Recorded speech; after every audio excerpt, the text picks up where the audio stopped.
Hey everyone, I want to talk about something important today because it's time to get back to our roots around free expression on Facebook and Instagram. I started building social media to give people a voice. I gave a speech at Georgetown 5 years ago about the importance of protecting free expression, and I still believe this today. But a lot has happened over the last several years. There's been widespread debate about potential harms from online content. Governments and legacy media have pushed to censor more and more.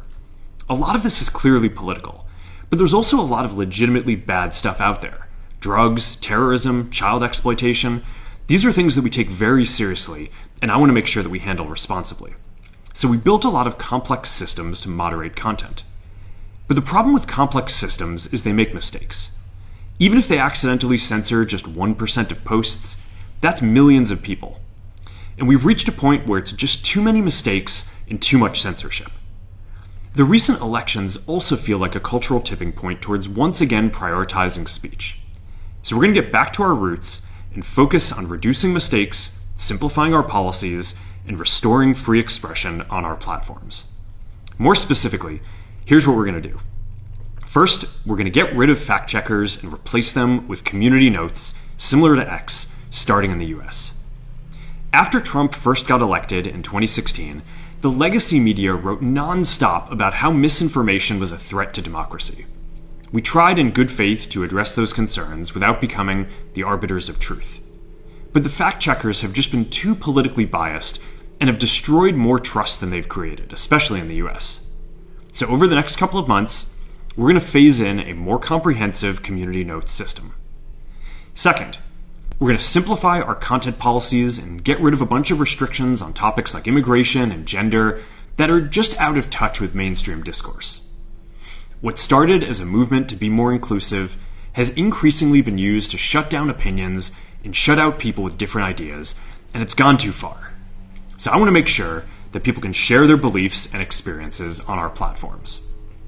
Third, we're changing how we enforce our policies to reduce the mistakes that account for the vast majority of censorship on our platforms. We used to have filters that scanned for any policy violation. Now, we're going to focus those filters on tackling illegal and high-severity violations. And for lower-severity violations, we're going to rely on someone reporting an issue before we take action. The problem is that the filters make mistakes, and they take down a lot of content that they shouldn't. So by dialing them back, we're going to dramatically reduce the amount of censorship on our platforms. We're also going to tune our content filters to require much higher confidence before taking down content. The reality is that this is a trade-off. It means we're going to catch less bad stuff, but we'll also reduce the number of innocent people's posts and accounts that we accidentally take down. Fourth, we're bringing back civic content. For a while, the community asked to see less politics because it was making people stressed. So we stopped recommending these posts. But it feels like we're in a new era now, and we're starting to get feedback that people want to see this content again. So we're going to start phasing this back into Facebook, Instagram, and Threads while working to keep the communities friendly and positive. Fifth, we're going to move our trust and safety and content moderation teams out of California, and our US-based content review is going to be based in Texas. As we work to promote free expression, I think that it will help us build trust to do this work in places where there is less concern about the bias of our teams. Finally, we're going to work with President Trump to push back on governments around the world that are going after American companies and pushing to censor more. The US has the strongest constitutional protections for free expression in the world.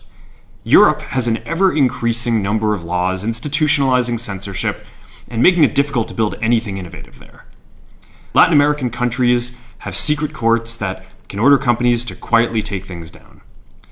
China has censored our apps from even working in the country. The only way that we can push back on this global trend is with the support of the US government. And that's why it's been so difficult over the past 4 years when even the US government has pushed for censorship. By going after us and other American companies, it has emboldened other governments to go even further. But now we have the opportunity to restore free expression, and I am excited to take it. It'll take time to get this right, and these are complex systems. They're never going to be perfect. There's also a lot of illegal stuff that we still need to work very hard to remove. But the bottom line is that after years of having our content moderation work focus primarily on removing content, it is time to focus on reducing mistakes, simplifying our systems, and getting back to our roots about giving people voice.